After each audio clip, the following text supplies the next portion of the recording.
Dan Allah ku saurara ku ji, Allah saka wa al'ummar unguwa da alkhairi, kuma Allah saka wa gwamnan Kano da jami'an tsaro na jihar Kano da kwamishinan 'yan sanda da 'yan bijilanti da immigration, kai dukkan wa'insu fannoni na jami'an tsaron jihar Kano. Allah saka muku da alkhairi game da gadiya ta wannan bawan Allah Umar dan ta'adda da ya kashe wannan uwa da 'ya'yanta gabaki daya, ya musu kisan kare dangi.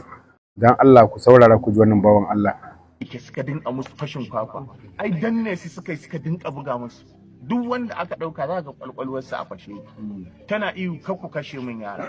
Nan bayan layi yara ne suka fara ji, sai wata mata ta zo wuce sai ta ce kunji aljanu suna faɗa. Ta ga mace ba za ta ɗauki magana yara serious ba. Masu kanti da suka ji wannan magana sai suka kashe MP, suna ji sai suka ji ana wayo Allah, Umar ku kashe mu, Umar zan ma bayani. Sai suka zagayo baya sai suka gaya Mario na leƙowa sai ga shi Umar ɗin da wannan wawan a sama. Ihu barawo, wallahi ihu barawo na farko, ihu barawo na biyu, duk unguwan nan ba wanda bai fito ba. Sakan 10 wallahi mun zagaye gurin nan sama da ƙasa da tsani. Kun gansu a sama? Sama da sun, ko su kuka tambaya, mun gansu sun gan mu. To amma aka bar su suka gudu. Ta ina suka gudu? Duk wanda ya ce ma sun gudu ƙarya ne. Ai ko dan a kama su, duk wanda ya ce ma haka ƙarya ne, da kaya suka zo. Yanzu shi wawa To Allah kyauta, Allah ya sa mu gama da duniya lafiya. Kawai abin da lokacin immediately abin na faruwa, na kirawo DSS, na kira custom, na kira immigration, na kira police.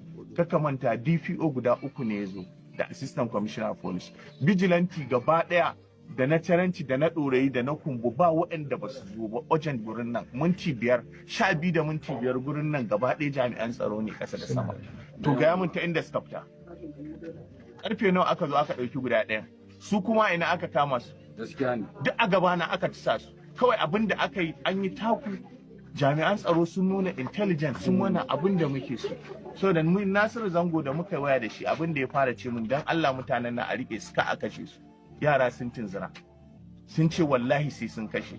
To an kashe su ta ina za a samu information? Sai Nasiru ya ce ana zargi, an ji an yi a Tudun Yola, an yi a Gandu, an yi a Gaida, gashi an zo an muku da shi. Ya ce in aka rike su za a samu information. To ka ji dalili. Ma'aikata suka yi aiki cikin intelligent, amma gaba ɗayan mu wallahi tallahi dukan mu haɗe a zahar la'asar magariba isha muka, ba wanda ya sallah, ba wanda ya samu ya ci abinci. In ka kalle su duk gasu nan neighborhood, amma na ji ma a media wasu suna wayo ina makota ina makota. Yes. Wallahi 10 seconds, sakan 10 wallahi bai kai ba mun zagaye gurin nan.